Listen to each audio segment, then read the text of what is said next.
To go with Media Watch. How are you, sir? Very well, thanks, Mark. Nicolas Sarkozy has hinted that he would ban the Islamic veil in all public spaces if he's re-elected. Can you be more precise on what he means by Islamic veil? Well, he said on the radio this morning, the Islamic veil. I mean, well, he answered a question. Does it mean everything that's a Muslim woman wearing a veil? Muslim headscarf, which is face covered or not, legal in public for now, and also protected by the Constitution in terms of the right to wear clothing that is religious in public, unless it is restricted by specific laws, such as the one that bans you from covering your face in public. Let's be very crass about this. The burqa, that one is banned. Mm-hmm. So the one that shows the face, he's talking about getting rid of that one now, yeah? That's right.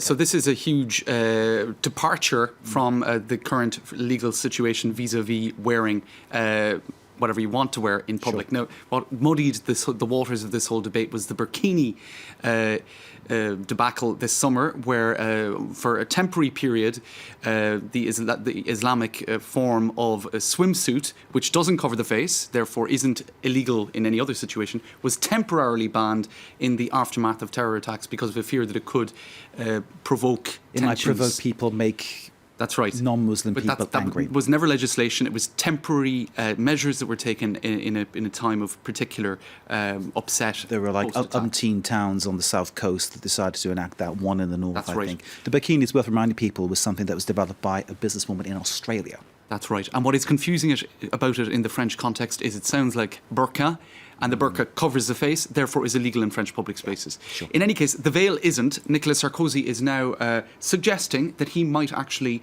write a law or pass a law in that direction. Now, if it was only to target the veil, the Huffington Post points out this would be illegal. There's barely any way that this could conceivably pass French judicial and constitutional authorities.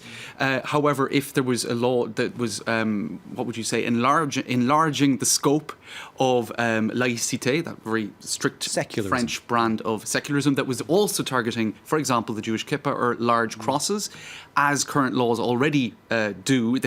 All of those items, all of those, what would you say, outward signs of religious adherence are banned in schools already. Yeah. So if that was to be extended to public spaces, one could imagine that maybe legally it would be a little bit safer to argue the case for it, although it would, of course, also be very provocative. Now, what makes this even more confusing is Nicolas Sarkozy is also being very ambiguous about this, or at least those working alongside him. One of the communications people for his campaign to be elected the candidate for the political right in upcoming primaries said that Nicolas Sarkozy has never said that. He never spoke about banning the veil, when that very morning he did. So there are clearly ambiguities here, and I think there is also an attempt to perhaps play with the confusion between veil, burqa and burkini in order to not clearly declare what the plans are.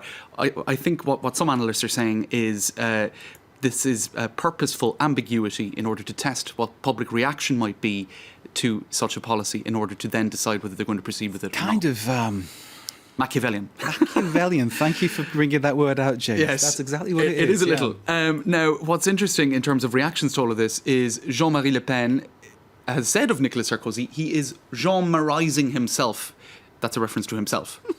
In other words, he's becoming more It's something right-wing. when you've become a verb, isn't it? Indeed. And the thing is, he is now more right, if he is indeed intending to ban the veil in public spaces, because it is ambiguous, that would place him to the right of Marine Le Pen on this particular question, who recently said in a radio interview that Islam and France are not incompatible, that there is no basic incompatibility with the Islamic faith and with France. So while she appears to be adopting a conciliatory approach, moving towards the centre vis-a-vis identity issues. Sarkozy seems to have leapfrogged her on the way over. That's right. Now, of course, there are many other issues that divide the right and the far right, such as attitudes to Europe, the euro currency, a whole range of issues. But on the question of identity and integration, it appears now Nicolas Sarkozy is actually completely occupying that space on the far right of the political chessboard. Now, of course, this is all because of upcoming primaries, and with Alain Juppé there in the centre of that particular triptych of Just images. to remind people, primaries, this is for the centre-right, nothing to do with the far-right National Front. That's right. So this is to choose the candidate for the classic right, if you like. And Alain Juppé is quite centrist. He's also ahead in this race for the primaries. He is also somebody who might appeal to even people with left-wing sensibilities at a time when François Hollande is very low in the polls. And he is even called in this particular Twitter account set up for the primary race for everybody, and that would include people on the left, to vote in that primary race, which is obviously getting Nicolas Sarkozy, who is positioning himself very much to the right, getting him a little bit uncomfortable. And it might explain why policy suggestions such as the one we've just been talking about the veil, are being mooted, because it is playing to another base in what is actually a very strategic race for the primaries. I didn't realise that everybody who's French can vote in the centre-right primary. If you sign up, I believe you can. If you sign up. So that's kind of misleading again, isn't it? Yeah, it is. It is indeed.